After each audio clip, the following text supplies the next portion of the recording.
Hello, everybody. This is Fernando for the latest Godzilla podcast. All right, I teased this a couple of days back with regards to the brand new trailer that was just released for the Godzilla King of the Monsters film. It was released this past Saturday there at San Diego Comic Con, and more importantly, it was released to the entire world. That way, you've seen it, I've seen it, the whole world has seen it by now, and then now I'm going to give a detailed analysis of the trailer itself. So, very excited to do this. I haven't done this in a good while, but I felt that after seeing this trailer and all the amazing, breathtaking images associated with it, I just couldn't not do this. Like, this would be something where I definitely had to create a detailed description of the trailer here. So thank you so much for your patience on this. I'm going to do this as well with images from the trailer too, not the actual video itself, only because I don't want to risk anything from Warner Brothers, Legendary Pictures, Toho Studios. They're releasing the trailer, obviously, but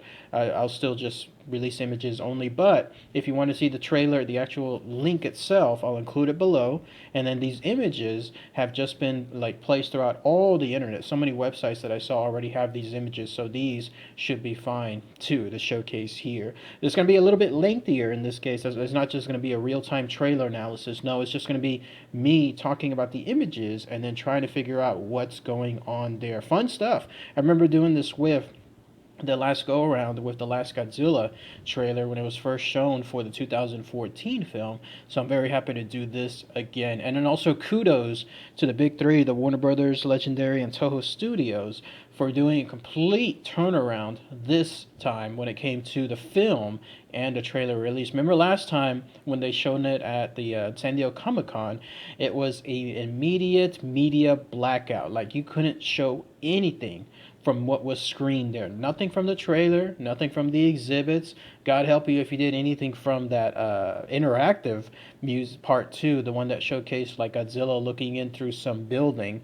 If you did that or any of those, you were basically given a cease and desist, a clamp down. It was shut down, and I know that from experience because that's what happened to me. So what a world of difference 5 year makes in this case, because now you have everybody from that team sharing this trailer worldwide and encouraging it too. I see posts about it on Facebook showcasing images. In other words, sponsored posts straight from them themselves. So nothing involving, like, let's say someone else sharing. No, they're doing this. So very, very nice for them to do it. So, but in any case, let's go ahead and let's talk about the trailer.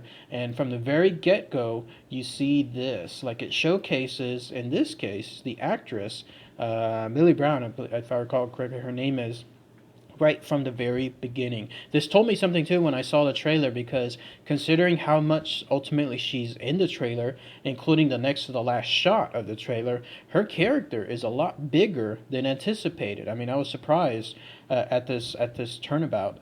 It reminded me of the Godzilla film and how much it showcased Bryan Cranston in all of the trailers. It's smart for them to do this because right now that actress is definitely an it thing with regards to her status. Like, she's probably one of the hottest let's say talent that's there, like hot in other words being like everybody wants her in certain projects. So here you have her, luckily for us, being in the Godzilla film, but she's such hot property that everybody is getting her left and right. So it's again tied to Bryan Cranston, because at that point he was the hottest property for Breaking Bad. Like, it was just perfect timing how Breaking Bad was capturing the world's attention, and right at that point, here he was hired for the Godzilla film. Same case here. This actress, Millie Brown, pretty much top of the world right now when it comes to taking on film roles, and here she is in our franchise when it comes to the Godzilla world. I'm hoping, though, that this isn't a second time where it shows a lot of her in the actual trailers, but then nothing in terms of the film. Like, we all saw what happened to Bryan Cranston's character in the first movie. I don't think like she's going to be killed outright, but if something happens where she's not that much in the film, then that's going to be 2.0 when it comes to what they've done to their most famous or hottest actors. So who knows, but ultimately we'll have to wait and see a year for that to happen. But all indications point to her being one of the top characters, her character itself within the film. But yes, right from the get-go, you'll see that she's in the middle of a city, and it seems like it's right at a turning point where something is happening. Like there's a gigantic wind that's blowing one direction and then stopping and then blowing another direction. She notices this from some of the nearby, I guess you could call them flags or something that were hanging within that rooftop. And then sure enough, you see this gigantic dust cloud coming. It seems like from both directions, because she's turning one area and then another. Something is enclosing itself on the city. It's a huge, huge, gigantic wind, and it's about to catch her. But before she does, like in other words, have any kind of danger, then she's able to just slam herself into the adjacent room and escape that calamity. And then of course that's where the trailer picks up thereafter. You see the next character involving the actress, that Lady Vera, and her starting something like a monologue of sorts. She starts telling about the information, something involving, and this is the first time that it looks like this is the official stance of the film, involving titans. So that was interesting. We all know them as kaiju, but it looks like in the cinematic universe, this monster universe, that it's going to be more on the lines of them being described as titans.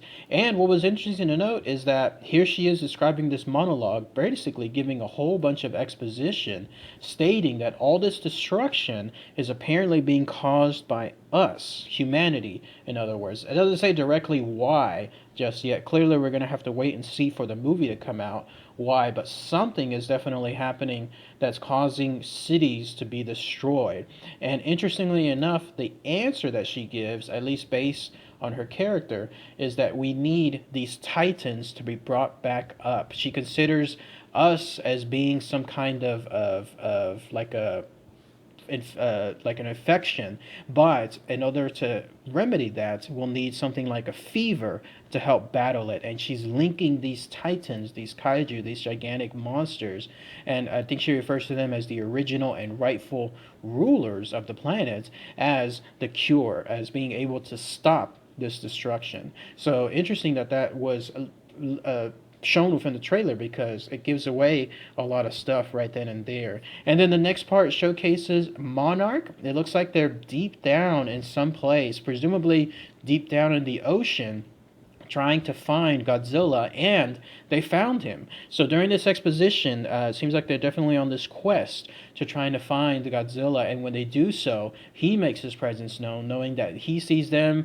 they see him, and he lights up his infamous dorsal fins, and then that way he basically shines the entire area there. I love that shot too, because if you look closely, his eyes have that specific photo, I don't know what it's called, like a photo effect of some sort, where it's reflecting light back from the eyes themselves. It's kind of like when cats have that image in their eyes, like when you take a photo from them from far away, they have such large eyes, they can see so well at night that it reflects and it looks eerie, like there's a pinpoint of light behind their eyes that reflects back. Such is the case here. So I thought that was a really, really nice detail too. And of course, all the people there are just stunned in awe at finally having witnessed his discovery or his birth or whatever it was there. Because presumably, after the Godzilla 2014 film, he was laying dormant for who knows how long. By the way, the film, it seems like it's going in a real-time world. Obviously, we'll have to confirm this when the film is released next year. But in this universe, 5 years would have passed at the time of the release of the film. And so it matches our 5 years here. So presumably after the Godzilla 2014 film finished, there he was going back into the ocean, just like when the credits were just about to come up in the film, and then he just went back to sleep, back to hibernation. But here they are purposely bringing him back up. Next, there's a very, very quick shot in this case of King Ghidorah. It seems like he is encased in some kind of ice somewhere there, who knows, deep underground, considering how dark things are around him. But there's clearly some organization that is chipping away at the ice and trying to reach him, or trying to do something with regards to King Ghidorah's form there entrapped in the ice. Maybe they're trying to keep him there and making sure that the ice stays enclosed. Who knows? Although that will be answered next year as well, but it's a very imposing shot because it showcases just how huge King Ghidorah is.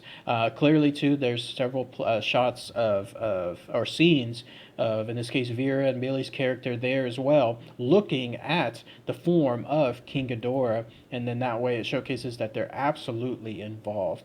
Then there's some more quick shots or images of clear destruction that's happening involving our planet perishing and that we will too. Her character is stating all of this because it's clear that she is of the stance that we have to find the monsters and release them and then bring them about. The fact that she's saying this so passionately tells me that somewhere in the film there are others, whether it's people or organizations, that are fighting against her, fighting to prevent this from happening. Like, they probably believe that releasing this monsters is not the answer, but her character definitely does. She absolutely wants to make sure that in her mind she's doing the right thing. So who knows, maybe she'll be somebody that is pretty much seen as, like in this case, a bad figure in the film, but only due to circumstance. Like, her character will truly end up saving the world, but it will involve a little bit of destruction along the way from these monsters being released. Then there's a beautiful shot in this case of, it looks like Mothra, and there's an encasing of something surrounding Mothra, and is that Mothra's head? Is that right? That comes forward to Millie Brown's character, and that way she's able to touch it. If that's Mothra, Mothra looks a lot different, at least the face in this film, compared to what we've seen in all the other movies within the entire franchise, because clearly Mothra has those gigantic eyes, those butterfly-like eyes that are within her form in all those other films. Here, though, it looks more like an insect, almost like a turtle. Like, that was the first impression that I got when I saw the trailer. This could be an early form of Mothra. That's my speculation, and then it evolves into something else afterward.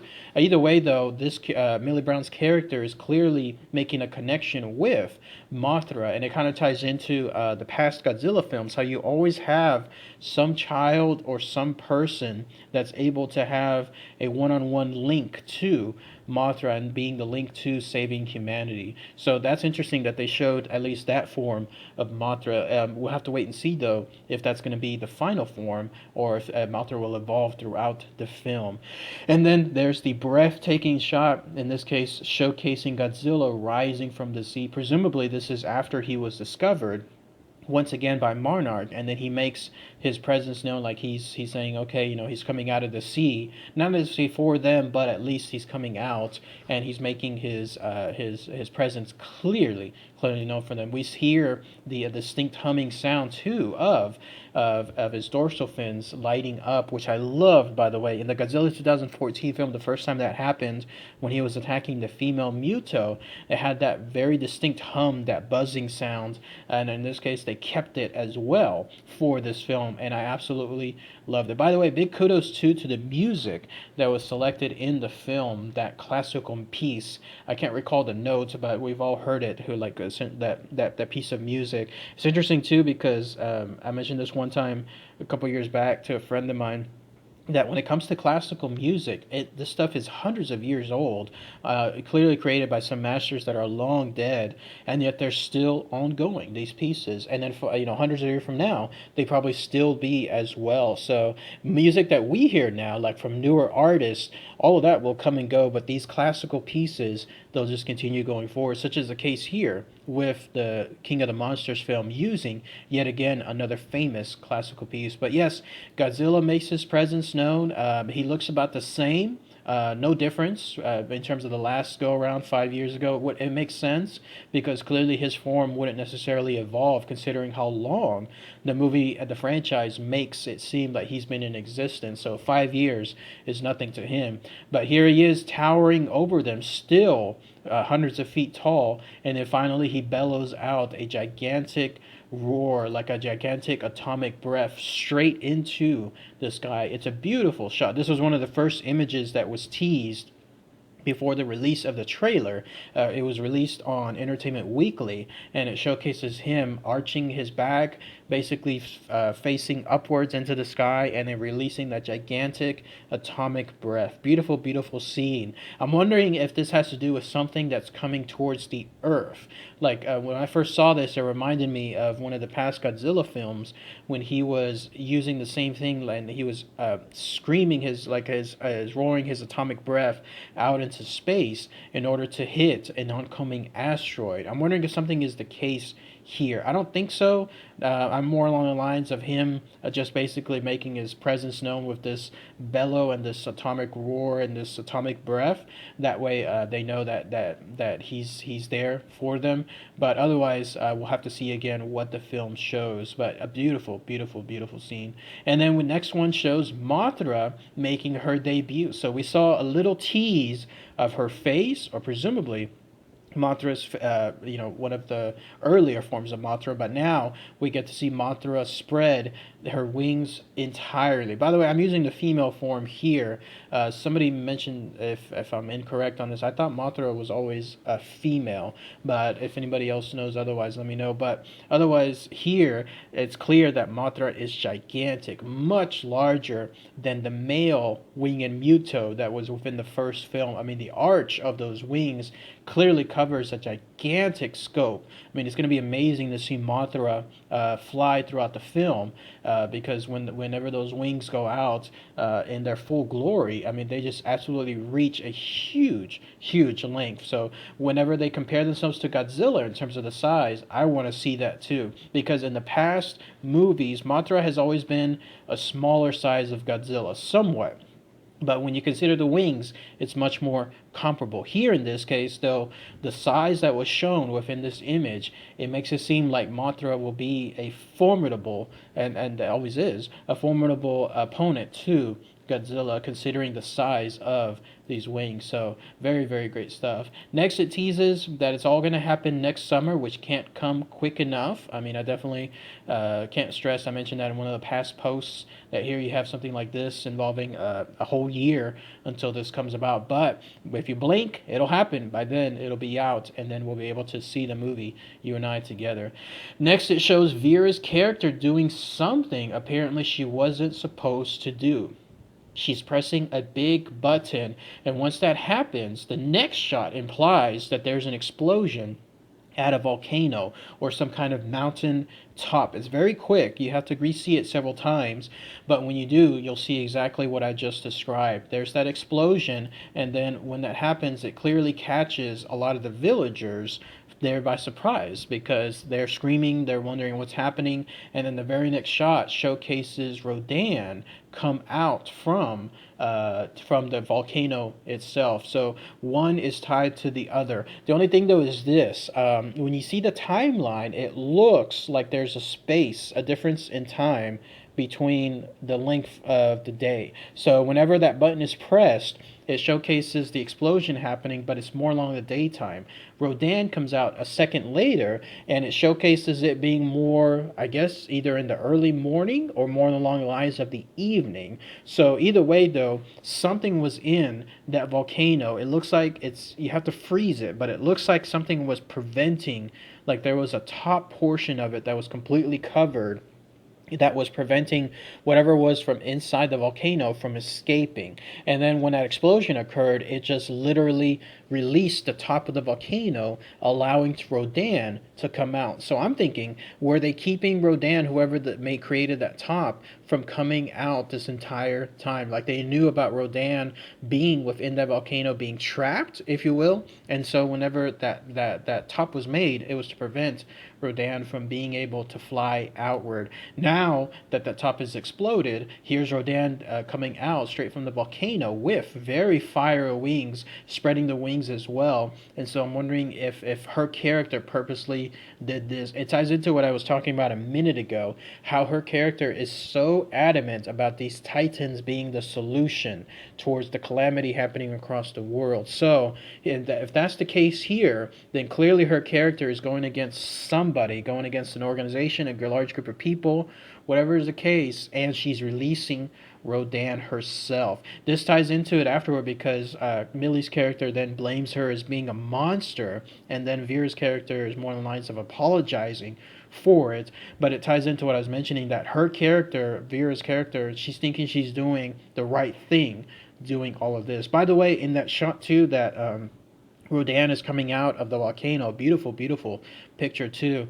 There's something flying in the far background. It looks like either, it's hard to tell, but it looks like it's a plane, like a stealth bomber. That's what it looks like to me.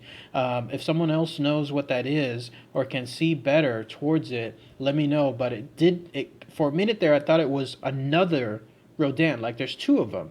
But no, in closer analysis, it looks like it's instead a very large plane, and it's heading away or towards Rodan. Kind of hard to tell because of the angle on there, but something else is flying close by to Rodan. That's the whole point. Like something else is clearly there, and it's flying nearby Rodan's area.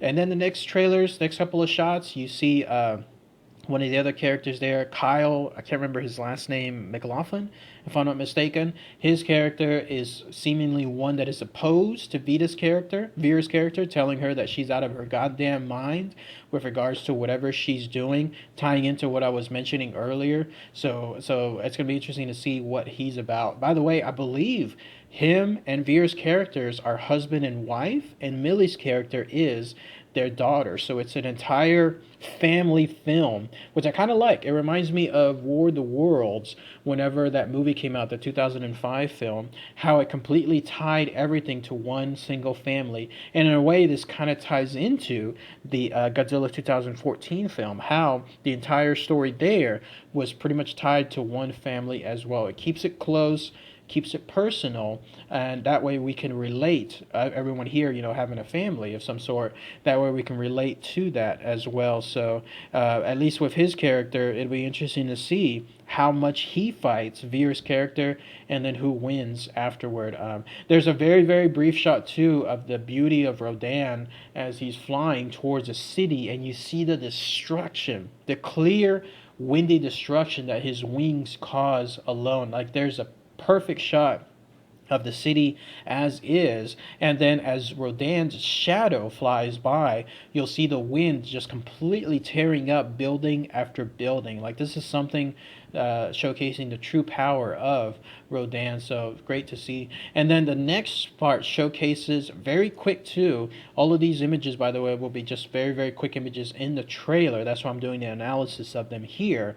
What looks like this yellow lightning permeating outwards from some enclosure. Like it looks like it looked to me like the interior of some underground hallway. Whatever this lightning is, I'm thinking that it's more from King Ghidorah himself, because here you have something along the lines of this lightning causing so much destruction, so easily destroying the hallway and everything else that this person within that hallway is running from. It absolutely has to be from King Ghidorah. I don't think it's from Rodan, and definitely not from Godzilla.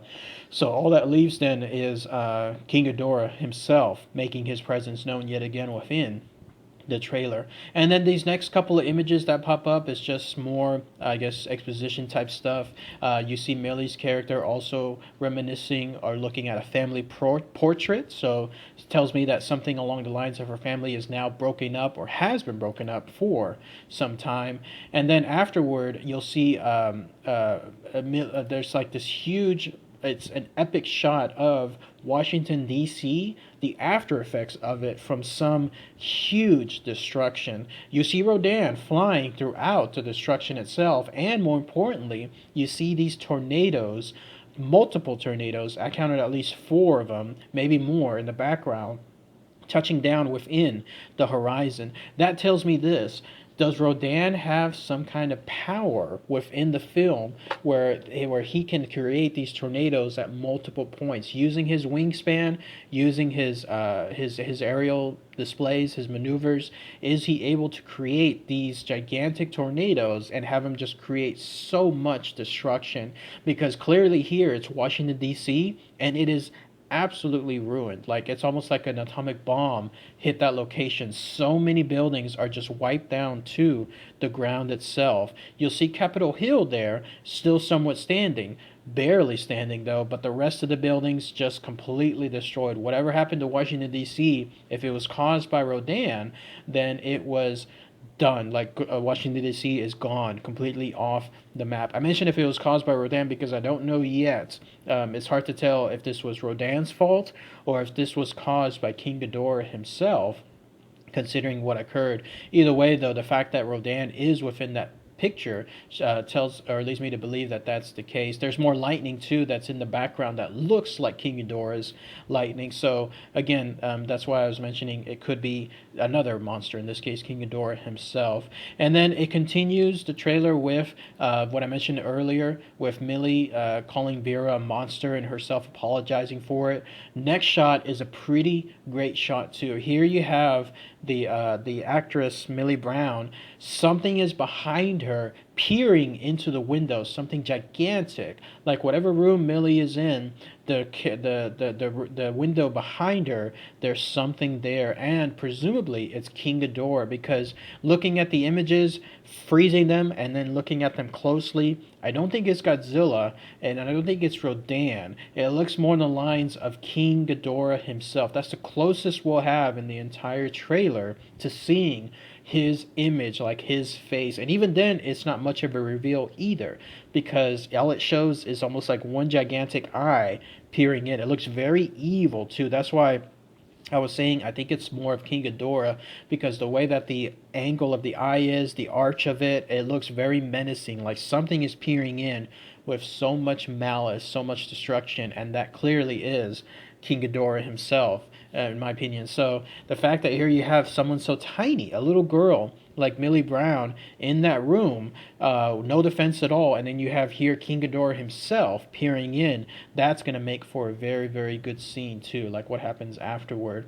And then there's some very quick scenes here, kind of like smash and grab, very quick half-second type scenes showcasing some fighter planes flying within the sky itself. A taloned claw attacks one of those fighter planes, presumably from Rodan, which kind of tells me that maybe this is from the Washington D.C. scene I was mentioning earlier. So something was happening there in Washington D.C. The fighter just came out, and here they are attacking Rodan, and Rodan's clearly taking care of them easily. More pictures or scenes of Rodan with the flames on the wings of Rodan as well, and then you'll see some more of those tornadoes too in the background, touching down from the top of the sky. And then near the end of the trailer, there's the majestic shot of King Ghidorah himself in all of his glory. Still, though, in heavy shadow, in heavy obscured mist, so you don't see all of King Ghidorah as well, but you do see him in terms of the outline. That's a great tease, because clearly they're reserving King Ghidorah for the film too. In fact, I would probably say, based on my analysis of the way movie trailers work, we're probably not going to see King Ghidorah, not even on the second trailer, just more tease images of him, so that way it'll encourage people to see the movie. But here he is, spreading his wings, lightning in the background as well, that same lightning that made his presence known in other parts of the trailer, and yet here he is being gigantic, just absolutely huge. In fact, there's a new poster that was released there at San Diego Comic-Con, and within that poster it showcases King Ghidorah attacking Godzilla, and it shows the difference between their sizes. Like Godzilla barely reaches like chest level when it comes to King Ghidorah. So if that's kept the same size in the film, then Godzilla absolutely has his work cut out for him, which is true. King Ghidorah remains one of the few, if not the only, enemy in the entire Godzilla franchise where Godzilla has to constantly team up with other monsters in order to defeat King Ghidorah. So that tells me that here, considering his size, how big he is, how huge he's shown in this image, that it's going to be that time once again where Godzilla will have to team up with Mothra, will have to team up with Rodan to try to take care of King Ghidorah. By the way, there's something there on the bottom that's being illuminated. I don't know what that is just yet. Whatever it is, it's on the very bottom, kind of like pretty much at King Ghidorah's feet. So whatever that is, it'll be interesting to see what's that tied to. At first, I thought maybe that was the oxygen destroyer, because there have been images teased throughout the making of the film that the oxygen destroyer will make a comeback. But that's too big considering King Ghidorah's size to be the oxygen destroyer. The oxygen destroyer is barely the size of like an arm's length. So considering King Ghidorah's gigantic size and the fact that this pic showcases whatever this thing is to be somewhat large too, I'm wondering if that's something else different. Then either way though, as far as King Ghidorah, if when he makes his presence known, I'm wondering this too. If Vera's character is releasing these titans purposely, did she release King Ghidorah himself too as part of her plan? Because if she did so, then clearly she would have known that he would be the king, like he would be the most destructive monster of all.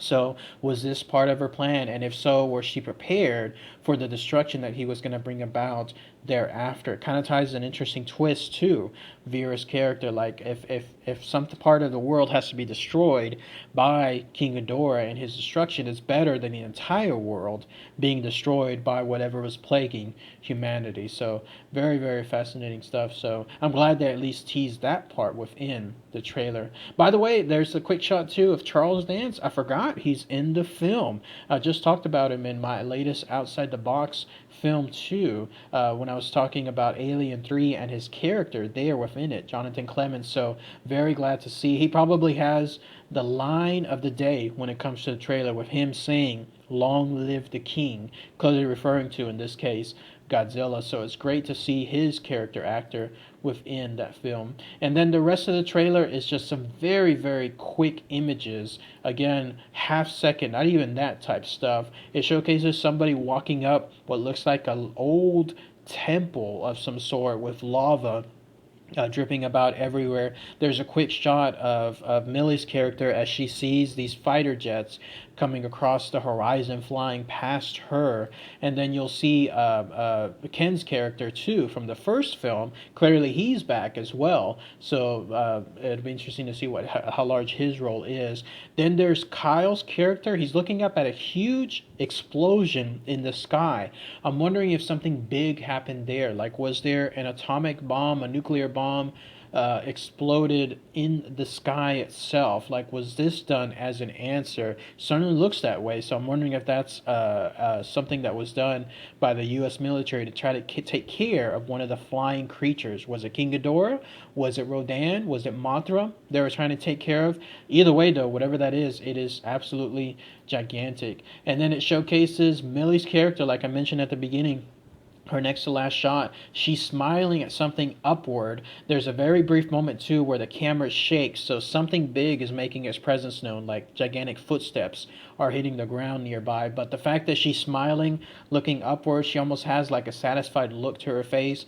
That tells me then that she's happy to see whatever is there. And then it ties into it being Godzilla, with the mother of all shots within the trailer finally ending the trailer itself. Here you have Godzilla making his presence yet again, roaring his gigantic iconic roar as you see all these military planes, presumably from the US, flying behind him, but more importantly flying above and beyond him. So clearly they're on his side and he's on theirs. Like, he's not attacking them, they're not attacking him.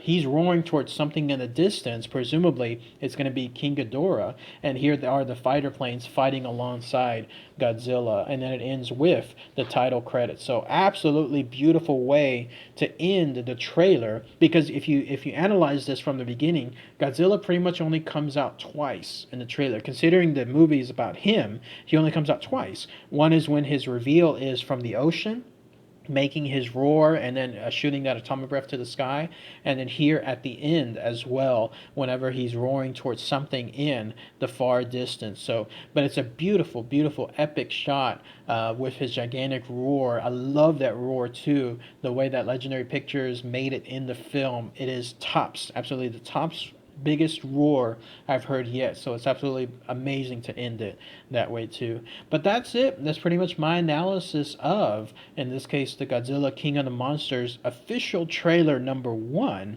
that was just released this past weekend. What do you guys think? Did I miss anything there? Any other quick shots? I'm sure that there are plenty out there. You know how these movies are nowadays when it comes to trailers. There's always going to be hidden images, hidden logos, something else, probably something from Kong that was probably in there somewhere. And whatever you see that I might have missed, just post it in the comments. Like, do that nice little thing where you can post like 00.47, and that'll showcase 47 seconds in like what that shot was. And then that way you'll be able to then let me know exactly, more importantly, show everyone else exactly what I might have missed there too. But yes, this is a fantastic trailer, great way to release everything here too. And then here you have some of the biggest actors yet, all of them being within this film too. So I cannot wait to see what Warner Brothers has in store 1 year from now. Warner Brothers, Legendary Pictures, Toho Studios, thank you for releasing the trailer and for letting us see just a brief glimpse, about 2 minutes or so, into the Godzilla world next year. And I can't wait to see what the next trailer will showcase either. So, all right, everybody. Thanks again as always. Take care. Bye.